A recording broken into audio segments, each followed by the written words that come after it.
think we need to do a better job coming out the gate. Outside of that, I think we're okay. I don't think there's really anything, and I think that's going to come in time. It's always been kind of the demise of any football team in the American Conference. So is either we come out slow as shit and then we have to battle our way back into football games, or we come out. I don't mind that style of football though, because to me that means we're starting off with a game plan and we're critiquing it as the game goes forward. Yeah. Because that's how you have to go about it. In the case of which you're coming up and you're improving, you're coming into this season with all these expectations and all of these hopes for your team, and being number 15 and all these other things going on right now. I think we have to go into a game starting off slow and build from it, and then critique it as we move forward in the game and then take over. Because the other way it goes is we come out just dominating and then we let up fourth quarter and we slip up and we don't make adjustments. We just stick to our game plan while the other team makes their adjustments and they defeat us. I've seen it happen, and especially against bigger opponents. Now against Army, it's not such a game where I'm going to be worried about how we're going to have to make adjustments or anything like that or come out the gate hot. Like against Austin Peay, I want us to come out the game swinging and just dominating. We pretty much did, but we still had some hiccups. Now with this game, defensively, we were battling. I thought the defensive battle was good the whole way through. I'm still waiting to see who on our defense is going to step up and be the dude. But right now, they're all battling together as one team, and I like to see that. And I know that that's what they're all about. So I think they're doing just fine. I'm just waiting to see when one dude is just going to separate himself from the group as a guy who's just going to be the one who truly leads the defense. Because right now, I haven't quite seen the guy on our defense who's holding the staff and leading him up. Now, maybe that's because they're all leaders right now. My thing with your guys' defense is, you talk about no one guy has really separated himself from the bunch, but your guys are really playing as a unit. Now, you have to remember, this was a ranked Army team that is pretty solid. They're a solid ball team. And you guys did not give up a single offensive touchdown. Their only touchdown came off of a fumble, scoop, and score. Yeah. So your defense blanked. They gave up a field goal. That is a damn good game for a defense. Right. My concern lies a little bit with shooting ourselves in the foot. Yeah. Yep. And that's always been another worry, but that's for any football team has that worry where you shoot yourself in the foot. It doesn't matter who you are. You could be Ohio State Buckeyes. You could be Miami Hurricanes. You could be the Cleveland Browns. You could be anybody. You're always worried about shooting yourself in the fucking foot. The Atlanta Falcons. Yeah. Right. And so we're sitting here talking about, this game, and I sit here and I think, it's okay. We're going to be all right. Ritter, once he steps in, finally cracks out of his shell, and he gets some of those jitters out of the way, and they settle down, they do fine. Our offensive line is building. They're getting better. I saw them improve as the game went on. There was a couple moments where I was like, come on, boys. Come on, get it together. And then they started to, once they, especially coming out into the second half, and I was like, okay, we're fine. But I think we improved. We're going to get better from that game. I look at that game as we're definitely going to get better. That we're going to learn from our mistakes in that game, and we're going to build off of those and be able to critique and make sure it doesn't happen again. So I see that being a solid game to build, learn, and grow as we prepare to move forward into this season. Okay, yeah. I definitely see it. I'm excited to watch them. There's going to be some big games, and I really hope they clean up the mistakes, because watching those self-inflicted wounds, they can come back to haunt you when you're playing some competent opponents. But Darby, we all watched this game, at least most of it, together at the bar last night, and we were having a ball. It was a blast. Let's get into it. What a day. So, it sucked because, I was able to half pay attention to this game live. I had to rewatch, the condensed version today, sober, and be able to actually process the actual plays. But, man. Oh, it was so fun. So, and I'm going to lead this off because I've been getting into discussions already with people, and they're like, well, Florida State sucks. Well, okay. So, when it comes to these types of rivalry games, you have to scratch everything. It doesn't... Not completely. It usually doesn't matter. Usually when you come into these types of games against your biggest rival, that's where you're going to get the most competition from, because that's just where the hatred is. And usually that stands true. Didn't for Florida State.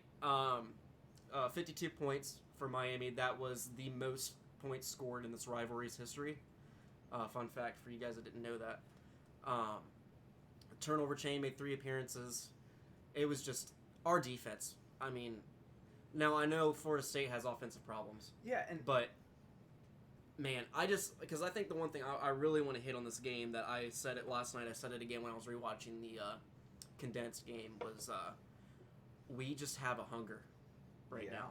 This team, everyone's been knocking us, and for rightfully so, have been knocking this team. And now we've got that coach with a fire. We have an offensive coordinator that knows what he's doing. And you have a chief of staff that is a Hall of Famer and an alum that the players are going to respect, and he's going to make sure the culture and that drive and that passion is and that purpose is really there. And you have for the first time, I mean, in a really long time, I can't even really name another guy. For the first time, having a leader at quarterback. Yeah. He is a leader. I mean, he has completely changed this mindset, because I want to take you guys back to last year, okay? We were dealing with Jaron Williams and N'Kosi Perry. You got N'Kosi Perry posting porn to his freaking IG, flashing money every week. Like, I love you to death, Cozy. You've given me some fantastic memories as a Kane quarterback coming in with comebacks and things like that. But, dude, no focus there. And then you got Jaron Williams, who, by reports, showing up to practice in games hungover, was smoking and drinking out the night before. And, you want to live the party life, live the fucking party life, but when it comes to football, it's business. And I don't care, if you want to sit here fucking Tuesday through Thursday fucking getting fucked up and shit like that, whatever, dude, it's college, live your life. But when it comes to being the quarterback of a fucking premier football team, you shouldn't be showing up to practices as the leader, fucking hungover and not showing the fight. Well, that's the demise of almost any football program that you worry about. And we look at, like, in history's past, Hurricanes and what happened in the past, and then you look at other teams like USC back in the day. You see, we're talking about dudes who are 18 to 22 years old, and they've got a lot of money and a lot of people giving them notice and recognition. And they're looking at them, talking to them, and these guys are under a lot of pressure when you think about it. So when we're talking about their situation, where they at, the only thing that I think could possibly stop Miami on their trail to victory is themselves. They're the only, like, if they get into trouble, or they do something stupid, or someone posts something wrong and they get themselves in some serious trouble, that is the only thing that I can possibly think of that's going to ruin their streak right now. Now, of course, they're going to have to get themselves ready for a good ball game against Clemson coming up. Yeah. But I think they can handle. I think that's going to be a solid game. And this is going to be how many college game days that they've ran? Dude, it would I would think college game day goes to Miami versus Clemson. I would think it's going to be a top 10 matchup. Yeah. Clemson will probably still be number 1, barring a fucking upset. I don't know who they play this week, but we'll get to that later. Yeah. But that would make college game day, if they do go to the Clemson Miami game, that'd be 3 out of the 4 Miami games so far have been college game day. Yeah. I love it, man. Let's get it going. Going back to this game, I wasn't really worried about Miami losing to Florida State. I mean, I said 31. And the 10 points that you gave up, that's right about what I expected, because the defense for Miami is phenomenal. We all know about the issues that Florida State's offense has. What really kind of surprised me was putting up the 52.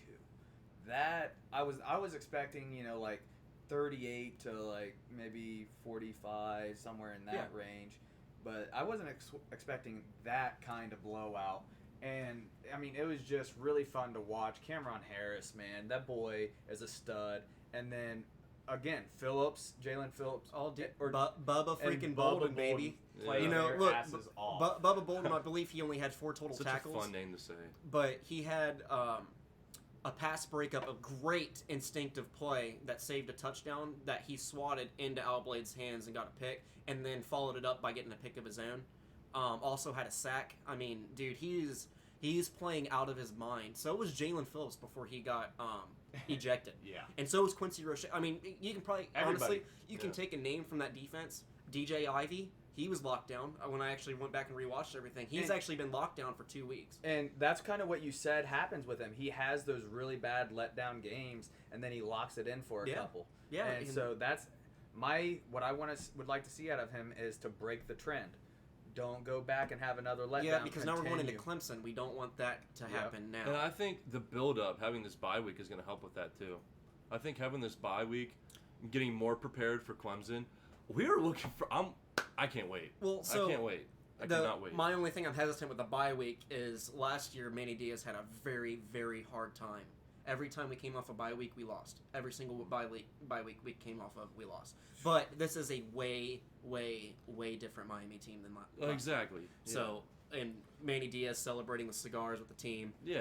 And, it was a great game, but not as good as Louisiana and Georgia Southern. I know we're really freaking pumped to talk about this. Oh my Yeah. He's mad. He's got his new team. He likes Georgia Southern. I'm a and, Georgia Southern guy. we were now. over here celebrating our Raging Cajuns. Oh, Let's get- the game winner Yeah, kick. dude.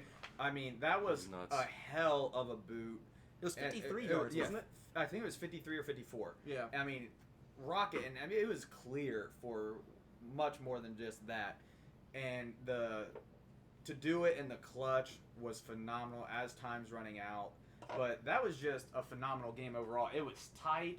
It was good defense. Some solid coaching and game planning and scheme went into it. And you look at just some of the offensive numbers for the quarterbacks alone. I mean, you have Wirtz for Georgia Southern went 11 of 18, 255. He made some great plays, though. I mean, I remember that one where he escaped the sack, and he literally had the ball in the ground to keep his He balance. did a straight-up bear crawl Yeah. with a football in his hand. Yeah. And then he got up and threw a touchdown pass. Yeah. And I think And was that that, was for was that for the two-pointer? Because it was for a No, two-point. They ran a I believe, two-point I believe conversion. that was an didn't actual touchdown. they? 'Cause Okay, it and was- then they did the two-point conversion after that, didn't they? I believe so, because that was he only had one passing touchdown. Okay, then I think it was after that. Maybe he had the two-point conversion. I'm pretty sure there was a two-point conversion in that game. Maybe I was wrong. I don't know. And again, we But have that was we have so incredible. much confusion as remembering sequence of events because we had 4 TVs going I on. thought it was 5. We had 4, We had 4. Was it 4? but Yeah. we were still checking in on other stuff. Yeah. Yeah. So We had a lot going on, our, guys. our eyes were bouncing all over the place trying to keep track of everything. We were drinking beer. I mean, dude, it's a hard time. When we're Oh trying to yeah, keep it was up with brutal. It was a great day to have a day, bad day to be a beer yesterday, fellas. this. Bad day to be a beer. Hey. Oh my Cheers gosh. to that. So that was an awesome game. That was one of a few tight ones, but one that wasn't tight. That really I expected them to win, but I didn't expect it to be like this. Was Virginia Tech beating North Carolina State with 23 players missing from their starting roster. I mean, 45-24 was the final score of that game, and holy crap, the Hokies just put it on them. You look at their quarterback play, their starting quarterback was 7 for 11, only 106 yards. Their backup, well, hold on. Was Quincy Patterson the backup or the starter? Because he's the one with the 2 touchdowns. I didn't get a chance to actually watch that game. Did at he go all, down? So. I have no idea, actually. Because, like I said, we were bouncing around. But the run game, it seemed to be what took over for the Hokies. You have 3 rushing touchdowns by 3 different running backs. And a total of 314 yards on the ground. That is a hell of a rushing attack, similar to what Miami put up, not this UAB. week, but last week against UAB. 2 weeks ago. And or 2 weeks ago, and this is a conference opponent. So that was a hell of a game by the Hokies with a lot of players missing from the roster. and it's hard to. I wish I would have gotten a chance to watch this game because I don't know if it was more Virginia Tech or if it was just NC State just not being a good team. And that's what when the Wake Forest NC State game happened, I told you that I was not impressed at all with NC State, and you kind of were bringing them up a little bit. I like to take the upset but picks. I look. I'm just- going to get some just not the upset right picks. ones. No, I did terrible. I did terrible in our pickup But this week. I was not impressed with North Carolina State, and I mean, again, I think they're right down there with the bottom of the barrel in terms of the SEC or ACC. My bad, with Wake. When they were honestly. projected, I believe, to finish the bottom 3 teams this year. Yeah. So it's not surprising. I mean, I guess I got a little more hyped up over their the yardage and point total against Wake Forest, just because I'm like, that's a sleeper. Virginia Tech's dealing with a lot of losses. But we see, even dealing with the losses, they can still deal. Yeah. They can handle. They have the depth to do it. And then, staying in the ACC, another disappointing pick was I picked Louisville over Pitt. As did I. I thought there'd be a bounce back game with Louisville's outstanding offense, but Pitt's defense, I brought it up. Even though when I picked Louisville, I was like, but Pitt's defense is stellar. And I mean, shit, they held Louisville in check better than Miami did. Yeah. So, I mean, 23-20. Again, that was just a solid defensive showing by Pitt. Luke, I would like to hear your thoughts on this, because I mean, Louisville only had 2 offensive touchdowns, 1 throwing and 1 rushing. So what were your thoughts on this one, man? I really liked watching Pitt's run game and their offensive line. That was something that I really enjoyed watching. What were the run game stats for Pitt? So rushing, they totaled 156. No touchdowns, though. Okay.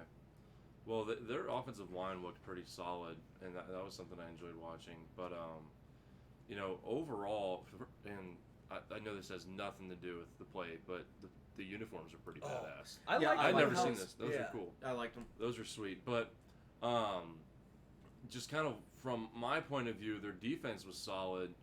Their offensive line was something that I really enjoyed watching. That's something that I always lock in on. And overall, I was kind of surprised by how Pitt's defense handled Louisville's offense in the way that they did. Well, that defense is something that I think gives Pitt the ability to really upset some big-time teams. You look at the defensive stats. They had 7 sacks and 12 tackles for loss in this game. That is incredible stat in and of itself. Yeah. And when you're able to get that kind of penetration, you really disrupt the timing, especially of offenses that are not like sustaining drives. They're very explosive. Yeah. One play, bang, we're in the board. Right. And I mean, you saw it with, that's how Hawkins, one of the 2 touchdowns that Louisville scored was a big run that Hawkins broke. So Pitt's defense is going to keep them in a lot of games with some really talented teams. Yeah, and we'll see once they get tested by Miami and Clemson, and even North Carolina. When you get into these where it's not exactly a high octane offense, but where the offensive play calling I feel is a little bit better. I know Louisville, I'm not too big on their offensive play call. I think it's more due to their speed at the skill positions than anything. I like Scott Satterfield as a coach, but I don't really think I think it's more talent based for their success. So we'll see what they turn into, but I want to get enough with the game talk, because I want